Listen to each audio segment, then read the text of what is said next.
नमस्कार दोस्तों, राजधानी लखनऊ के एमबी क्लब में डॉक्टर चारू खरे के पहले काव्य संग्रह नहर किनारे का विमोचन किया गया। दोस्तों, इस पहले काव्य संग्रह में 56 कविताएं हैं जो जीवन के इर्द गिर्द घूमती नजर आती हैं। हमने कुछ कविताओं पर जब नजर मारी तो ये देखा कि जीवन में जो भी आम रोजमर्रा की चीजें हैं उनको लेकर इसका ताना बाना बुना गया है। और सबसे खास बात यह है कि डॉक्टर चारू खरे टॉक्सिकोलॉजी की रिसर्च स्कॉलर हैं और उसके बाद भी हिंदी साहित्य में उनकी ऐसी रुचि है कि समय निकालकर उन्होंने इन कविताओं को लिखा है। तो कैसे उनको प्रेरणा मिली, क्या इन कविताओं के माध्यम से संदेश है, कविता और क्या कुछ जीवन के बारे में कह रही हैं, इन सब चीजों को लेकर हमने डॉक्टर चारू खरे से एक खास बातचीत की है। आइए आपको सुनवाते हैं और इस काव्य संग्रह की जानकारी भी बताते हैं। मेरा नाम डॉक्टर चारू खरे है।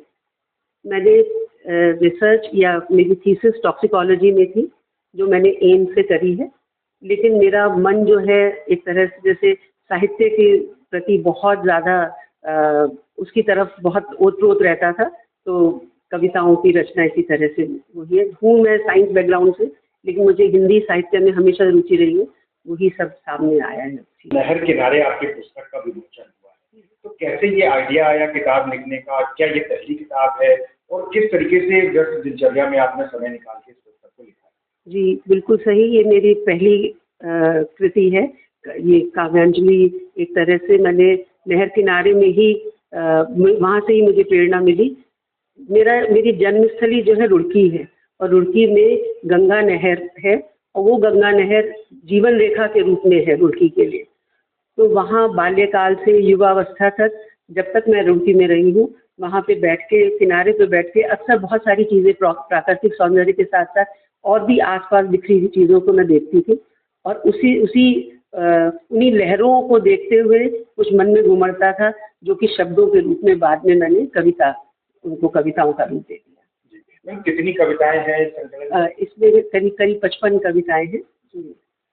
जैसा पृष्ठभूमि पर ही दिखाया गया है कि सब जीवन और उसके आसपास की, तो बहुत से आसपास के जो एक तरह से कुछ रिश्ते जानते हुए जाने बुझे होते हैं, कुछ अनचाहे रिश्ते भी होते हैं और कुछ ऐसे रिश्ते होते हैं जो कि आपके बहुत करीब होते हैं।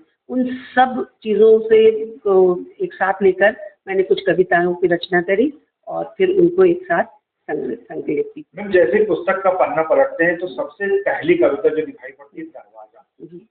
जी, दरवाजा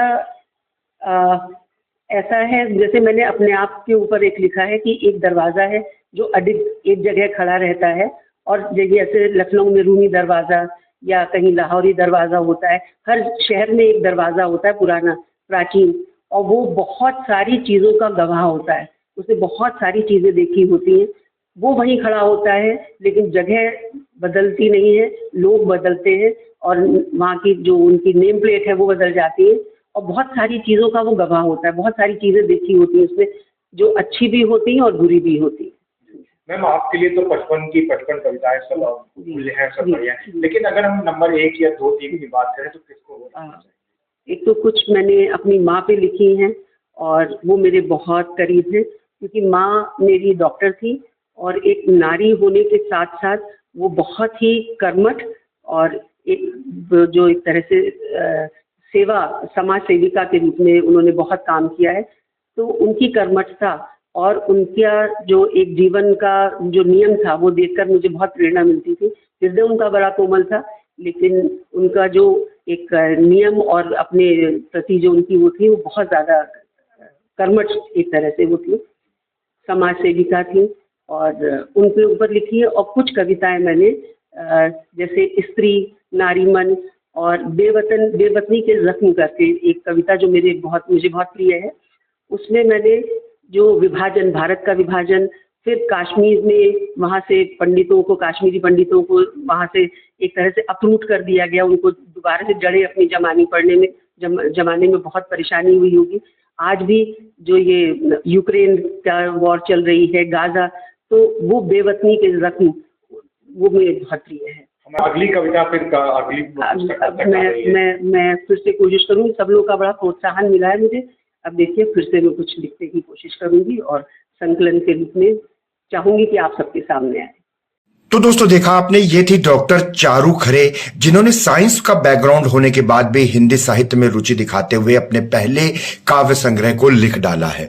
और उन्होंने बताया कि किस तरीके से जीवन के इर्द गिर्द घूमती कविताएं इसमें हैं, चाहे दरवाजे का दर्द हो या फिर विभाजन का दर्द। दोस्तों इसके मुख्य पृष्ठ को यानी आवरण चित्र को जाने माने पत्रकार प्रभु झिंगरन जी ने डिजाइन किया है। वहीं प्रकाश पैकेजर लखनऊ इसके मुद्रक हैं। 150 रुपए इस किताब का मूल्य है और यूनिवर्सल बुक डिपो हजरागंज में आप इसको ले सकते हैं। दोस्तों एक बहुत ही प्यारी ये काव्य संग्रह है जिसमें जीवन से जुड़ी हुई कविताएं आपको पढ़ने को मिलेंगी। राजधानी लखनऊ से ऐसी ही प्रमुख खबरें और जानकारियां हम आपको लगातार दिखाते हैं, तो लगातार हमारे साथ बने रहिए और देखते रहिए नेशनल वॉच न्यूज चैनल। बहुत बहुत धन्यवाद दोस्तों।